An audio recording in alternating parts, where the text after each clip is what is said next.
Hi everybody, Vinyl Chef Steve here. I have my starter right here that I keep in this jar. It's one of those flip top jars. So I'll show you from this all the way through the dough to the finished baked loaf of bread today. This is already ready to go. It's risen. I fed it last night and so it's been rising and it's full of all the goodness that it needs to help the bread rise. And to also get the dough started. So we're going to go ahead and start the dough. I'll show you the ingredients and then we'll move on from there. All right, here we go. All right, we're back. So here's the ingredients that you're going to need.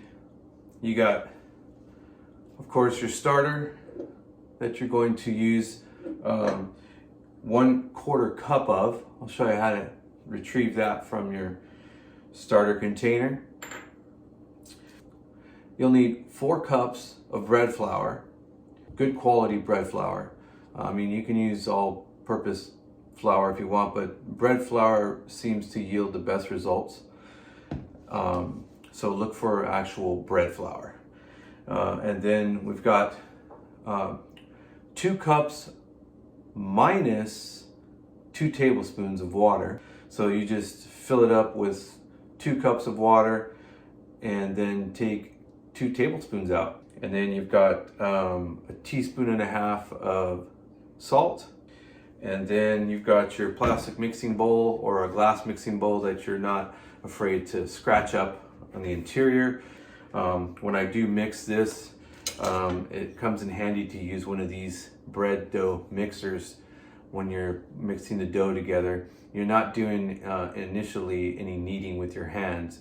So this is a tool that you definitely might want to purchase. You can get one of these. This is a Side, A-S-I-D-E. You can find these online as well. And then you'll need something like this. And no, it's not a shower cap, but it's similar to that, same concept. So I start with my water. I just pour my water into the bowl.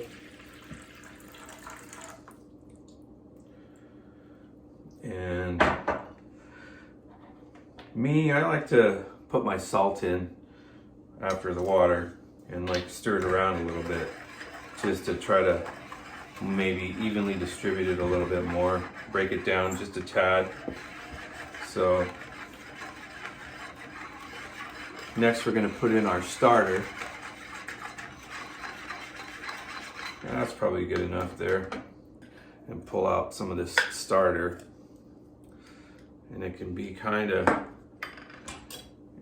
it's airy, so you want to, this is a 1/4 cup again, so I usually push it in and push it down to make sure that I get that 1/4 cup of starter in its entirety. And if you get a little more, it doesn't matter, it's okay, but you just definitely want to at least have a 1/4 cup.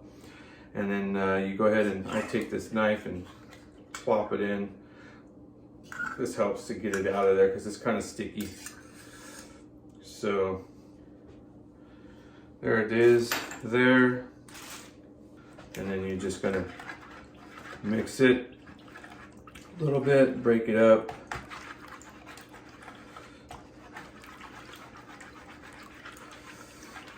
Get it kind of a little bit just broken up a little bit. I like to try to get it broken down, not all the way, but somewhat, just loosened up so it's not a big ball in there.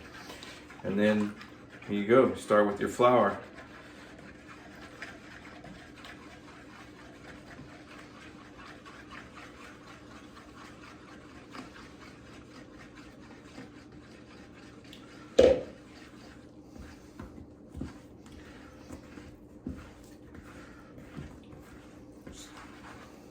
Get the flour all worked in to the water there.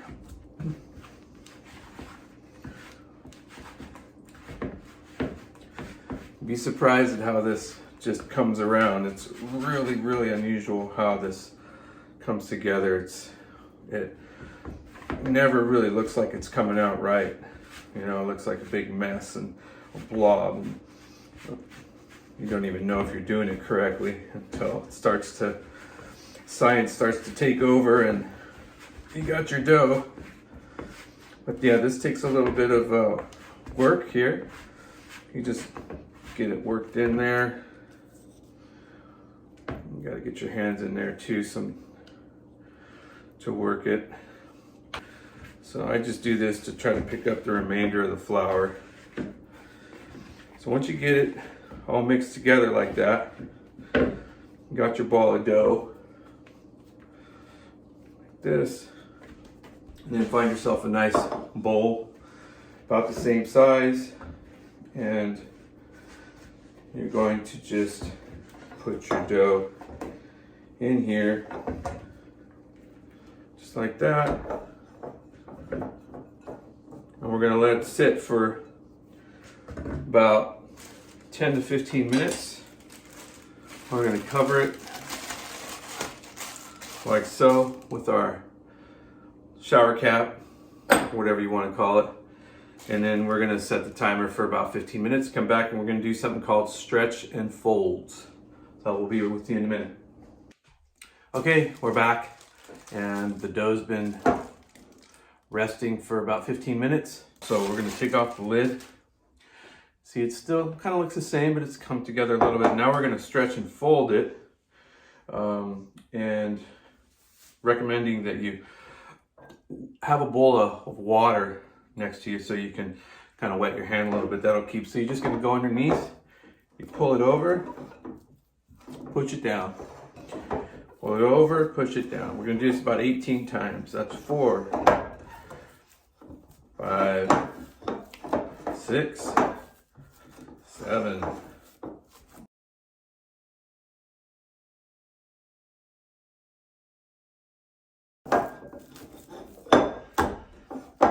Okay, that's the first round of stretch and folds. So you can see how the dough is coming together. It's turning into a softer, more blended ball of dough. And it's gonna do this one more time. We're gonna cover it again, let it proof for 15 minutes, come back and give it another round of stretch and folds. Okay, we're back for the second stretch and fold. And then you can see the dough's continuing to develop. It's getting kind of a nice little sheen on there. And we're gonna do the same thing that we did before. About, maybe I've noticed it's like between 16 to 18 folds that works for me. So again, you just grab it, stretch it a little bit. You can see how it's starting to stretch. You just punch it over, punch it down, grab it over, punch down, turn the bowl.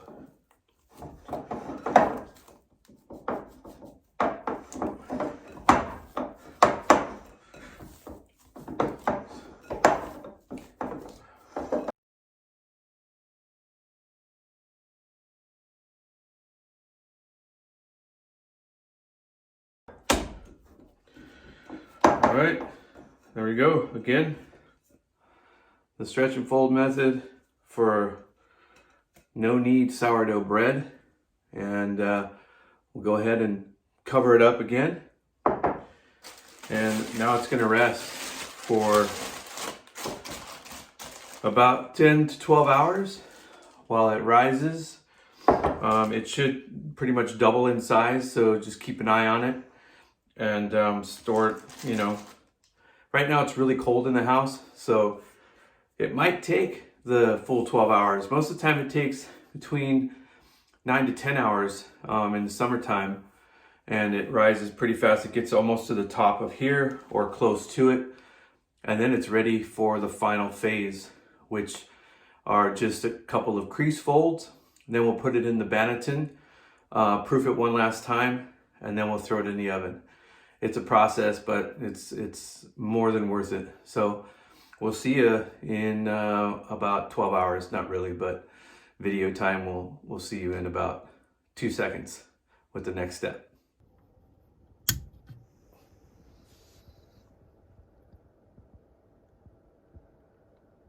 We are at the final proofing stage of the homemade no knead sourdough bread instructions. And so the dough's been resting overnight. It's been about 12 hours, and it's risen to about the right proofing level that I usually like to have it at.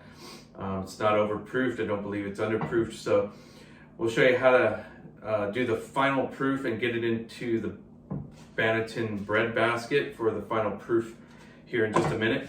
But first I just want to show you some of the things that you should have. You should have some heat resistant baking gloves of some kind, because if you're not using, even if you're using a cast iron pot or a Dutch oven to bake your loaf in, the clay pot, which is what I like to use, and I recommend everybody have one of these as well. This is a clay pot that gives you that loaf style of sourdough bread, so you can cut it. And for sandwiches, it's a little bit more even. So it comes with the lid. Inside you can see it's got like a glazed finish in there. On the outside it's unglazed, like a satin, almost terracotta. So you definitely want to invest in one of these if you want to be baking bread. This one is from Breadtopia. We get a lot of stuff from Breadtopia because they know what they're doing. They have really good instructional videos. That's actually where I learned how to do this. So their process has worked for me, and now I'm sharing it with you. The other thing you're going to need is what's called a Banneton bread basket. This is a final proofing basket for your loaf. It comes with the inner sleeve, which is made out of like a fabric that you insert in here. We'll show you how to do that. And that's where we're going to drop the bread after the final proof. You're also going to need one of these, which is kind of a scraper, and some water on the side. And then you're also going to want a blade of some kind like this for scoring. You can order these online as well. It's a little razor blade that you set up on here, and it's very sharp. So that will score the top of the bread once it's ready to go in the oven. And then you're also going to want your flour handy. We're going to put that around the sides, and we also have to flour the cloth inside so that the dough doesn't stick for the final proofing. So before we go any further, what you want to do when you get to this stage of the final proofing, you want to turn your oven on and get your clay baking pot into the oven so that it comes up to temperature. If you put your dough in here while this is cool and then put it in the oven, it's an epic failure. Your bread will stick to the base of the pot and it'll be ruined. So you want this to be up to temp, 500 degrees if possible. So I usually turn my oven on about an hour before I'm ready to put it into this. I'm sorry. So it takes about an hour for this to heat up. So what I do, because you want to heat this up gradually, you don't want to take a cold clay pot and put it into a 500 degree oven because you will probably crack it. So put this in to your oven, set your oven for 500 degrees, and within 1 hour, this will be the perfect temp, and your final proofing will be done, and you can remove the pot, and we'll get the bread dough into the baker and then into the oven to bake. All right, just going to show you up close. This is the Banneton bread basket. So it's got this elastic band on it, and you just pull it over the edge and push it down in there so it is, around touching the bottom, and you're ready to go. This is where we're going to drop our bread into the dough when it's ready. But we're first going to flour the inside of this so that it can be non-stick, so that the dough doesn't get stuck in there. Because if any of you have seen one of my early episodes, the first time I baked bread, yeah, you should probably watch that.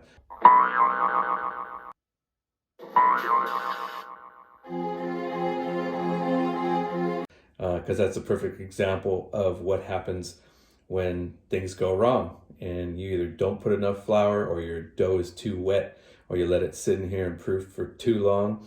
Yeah, it sticks to the basket and it's no fun. So basically you just take your flour. I do like to do this over the sink normally, So I'm going to show you what I normally do. I usually just take it from this and I sprinkle it in like this all around.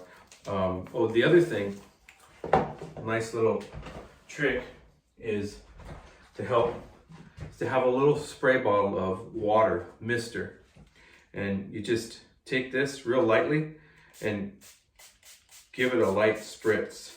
Not too much, you don't want to soak it, just a light spritz. And then you take your flour and you're just gonna sprinkle it in like this all around. Normally I like to do this, put some in there and then just shake it around. So we got that flour, we'll set it aside. Now you can see what the dough actually looks like when it's done. This is the last proof. As you can see, it's risen almost to the top and it's kind of jiggly. See how it kind of jiggles almost like jello? You can see the little bubbles in there. That's a pretty good rise. So we're gonna do our crease folds right now and then get it into the basket and let it proof. While we're waiting for the bread to proof, the clay bread pot is coming up to temperature for us. All right, here we are to give you a little bit better angle of the dough. And what I'm gonna do is that we're gonna scrape it down from the sides first, and that's where this comes in with the water. You're gonna go ahead and just dip it in the water. Show you how that is. Just take it and dip it in the water, get it a little bit wet. And then you are going to go down the side like that, kind of just release it, get a little bit more wet again. You can see how it releases from the side, but it does want to stick to this thing here, so you want to make sure you get plenty of water on there. Okay, so there we go. And then we're going to pick it up and just fold it. You want to dip your hands in water and then go like this with your hands, because the dough will stick to you.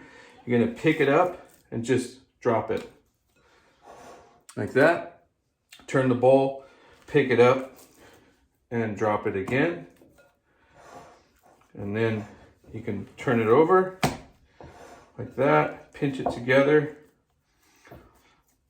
and into the bread basket it goes. So we're going to pick it up and lay it in,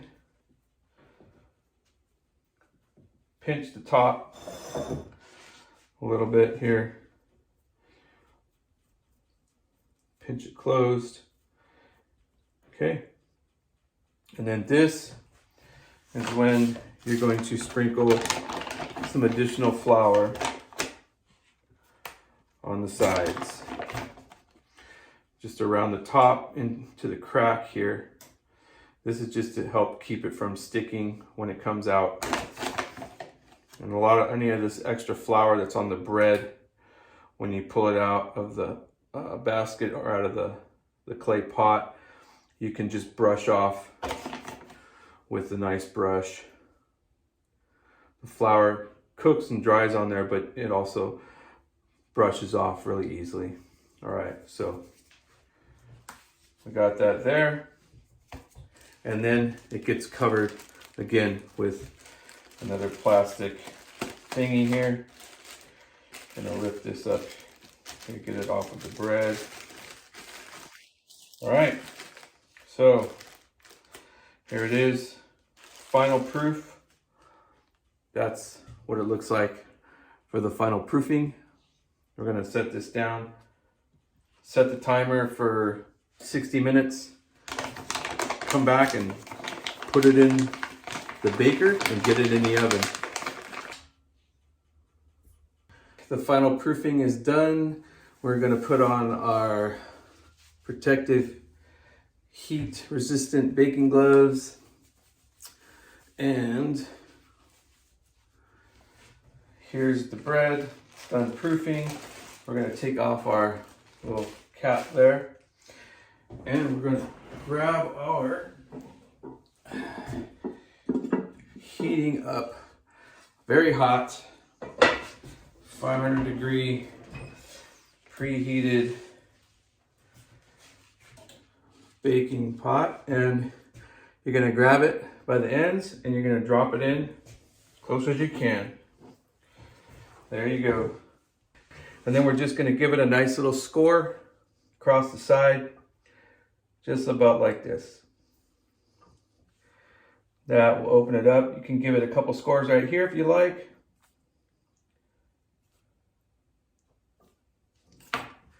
And then we throw the lid back on. And into the oven, covered for 25 minutes.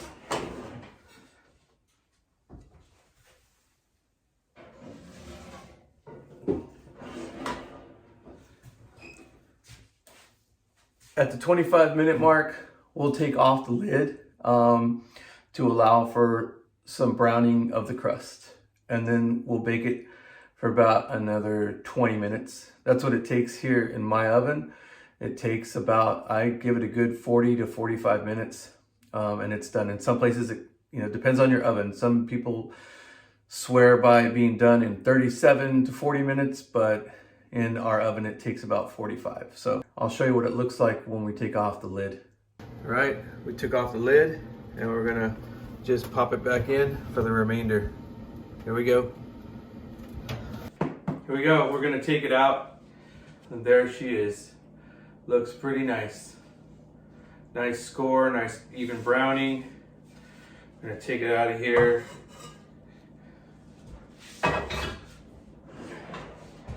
It's pretty hot. So you can see, sometimes you can even hear it crackling. But that's a freshly baked loaf of sourdough bread. It rose really nice. Usually take like a brush like this and I'll take it outside and literally just, you'll see, you just brush it off like this. I'm gonna end up having to clean the kitchen after doing this, but you brush it off, looks nice. You definitely want to let these cool for, up to 2-3 hours. It's probably still continuing to cook inside, but yeah, you definitely want to give it some time to rest. And I suggest you do it on a rack like I have here. That way you can keep the moisture from getting to the bottom and sogging up the bread. So anyways, that's it. I hope that this was good enough for you to try it at home.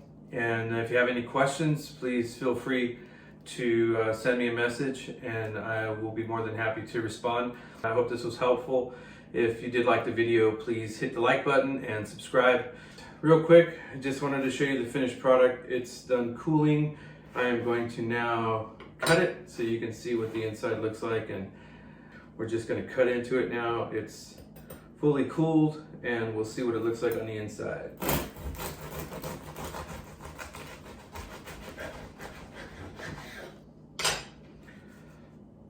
Nice. There you go. That is a pretty decent looking loaf of sourdough bread. Nice holes, nice pockets. It rose nice. It's got a nice toasty crust. So that's what you get for my starter and my technique. Thanks to Breadtopia, who taught me how to do this, and hopefully I can do the same for you. All right, thanks. Final Chef Steve signing off. Until next time, bye-bye.